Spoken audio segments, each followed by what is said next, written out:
जब कूटनीति की बात करते हैं तो उनको लगता है कहीं दूर की दुनिया है, कि आप दुनिया की बात कर रहे हैं, हम दुनिया को तो कंट्रोल नहीं करते, कुछ चीज़ें हो जाती हैं। अब किसने सोचा कि महामारी आएगी। विदेश नीति में ऐसी बहुत सारी चीज़ें होती हैं जो कंट्रोल के बाहर होती हैं, और अच्छी विदेश नीति जो है वो जितनी जल्दी रिस्पॉन्ड कर सकती है वो एक किस्म से सफलता की परिभाषा है।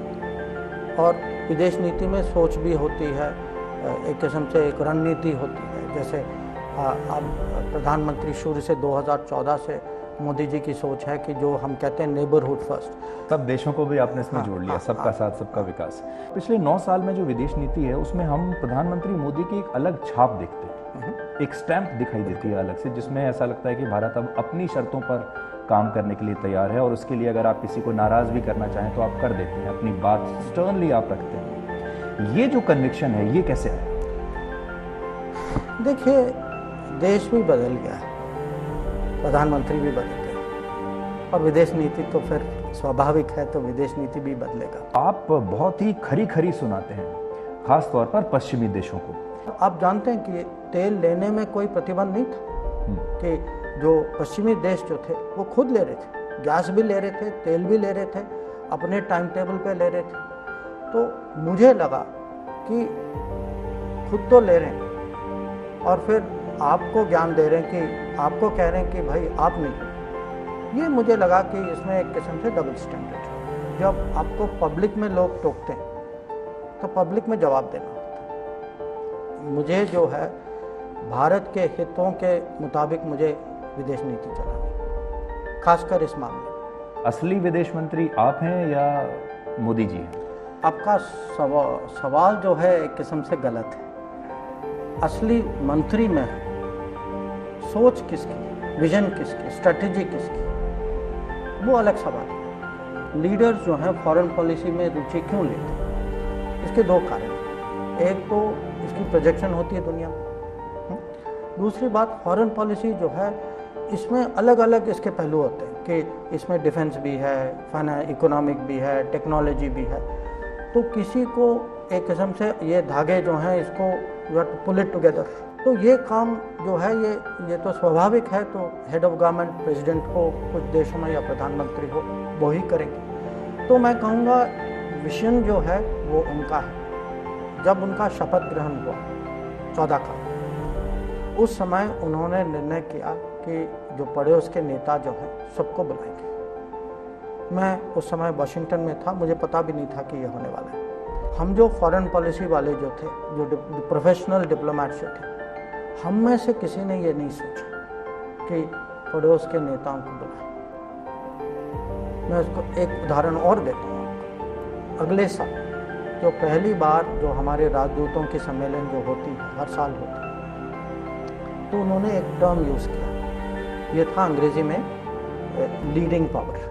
हमें भारत को लीडिंग पावर की दिशा में ले जाना है।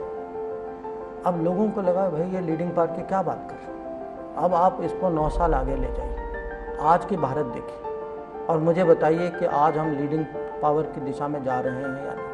अभी हमारे डेवलपमेंट प्रोजेक्ट्स जो हैं करीब 80 देशों में हम आज हमारे प्रोजेक्ट्स चल रहे हैं। जेट इंजन जो है टेक्नोलॉजी, इसकी टेक्नोलॉजी क्वालिटी जो है न्यूक्लियर के लेवल पे मानी जाती है कि अभी भी बहुत कम देश जो जेट इंजन बना सकते हैं।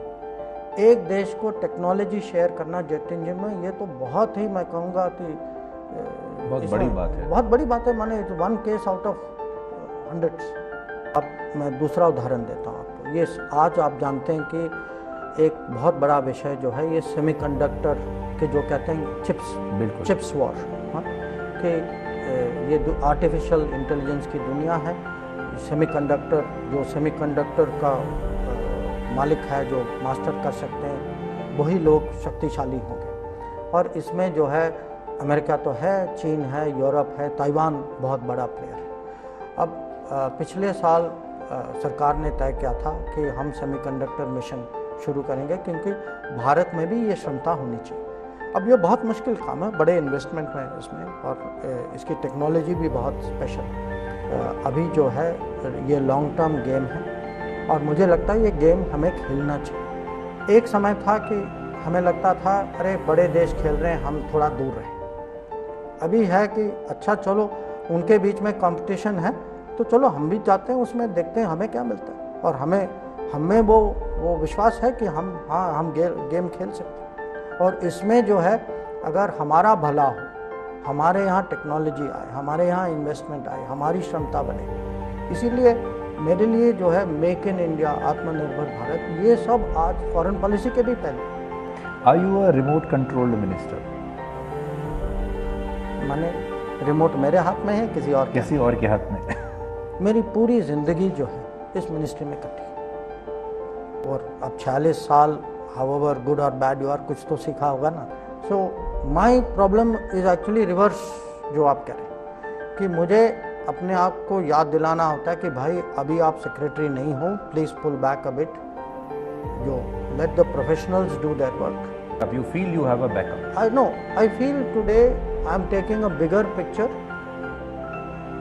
You know, people ask me, अच्छा बताइए मुझे कि मिनिस्ट्री माने सेक्रेटरी और मिनिस्टर में क्या फ़र्क है। देखिए, जब आप सेक्रेटरी हैं, आप अपनी मिनिस्ट्री की जिम्मेदारी लें। जब मैं सेक्रेटरी था, सुषमा जी थी, तो वो मेरे लिए comfort factor. Once you are minister, तो अब वो जिम्मेदारी आपकी, you are answerable in public, you are the public face.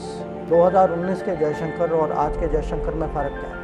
अब वो बिग पिक्चर है, the difference between minister and secretary. आपकी ये तस्वीर उस समय बहुत वायरल हुई थी, और जैसे मैंने आपको कहा कि आप जब जाते हैं बड़े बड़े मंचों पर तो यू लुक वेरी स्टर्न। इसकी बड़ी चर्चा हुई जब बिलावल भुट्टो गोवा में आए थे SCO समिट में, और आपने उनसे हाथ नहीं मिलाया, ज़्यादा बात नहीं की, और आपने उनको ऐसे करके पोलाइटली जाने के लिए कह दिया।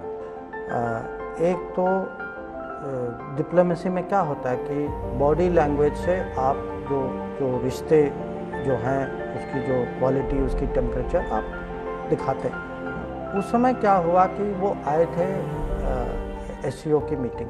जब आप किसी इवेंट पे आते हैं तो आप उस इवेंट, उसकी अपनी एजेंडा होती है, आप उस विषय पे रहते हैं। अब वो आए SCO मीटिंग पे और वो गए किसी और लेन में कि अब वो कश्मीर पे बोले, उन्होंने आतंकवाद उसको जस्टिफाई किया, एक किस्म से हमारे इंटरनल अफेयर्स पे उन्होंने कुछ टिप्पणी की। अगर आप गलत लेन में उतरे हैं तो टक्कर तो होगा ना। Were you angry that day? I was not angry, but I felt that it was important. But मुझे लगा कि someone who is misusing an occasion should not let it pass. देशों के बीच में, पड़ोसियों के बीच में विवाद होता है, ये कोई नई बात नहीं। तो ये खाली इंडिया पाकिस्तान के बीच में नहीं, पूरी दुनिया में अगर आप देखें कहीं ना कहीं कुछ ना कुछ तो होता है। पर आप मुझे दुनिया में दिखाइए, एक उदाहरण दिखाइए जहाँ एक देश दूसरे के खिलाफ, उसकी पूरी माने आतंकवाद की इंडस्ट्री बन चुकी है कि रिक्रूट करते हैं, खुलेआम रिक्रूट करते हैं, ट्रेनिंग करते हैं, फंडिंग करते हैं, वहाँ से लोग आते हैं, वापस जाते हैं। इसकी रणनीति क्या है कि आतंकवाद के दबाव में भारत जो है माने कॉन्फ्रेंस टेबल, नेगोशिएटिंग टेबल पे आ गया। क्या POK भी आपकी फॉरेन पॉलिसी का हिस्सा है? POK भारत का हिस्सा है। देखिए, इसमें शुरू से हमारी पोजीशन बहुत स्पष्ट है। ये पार्लियामेंट का रेजोल्यूशन भी आप जानते हैं इसमें, तो there is a national position on this.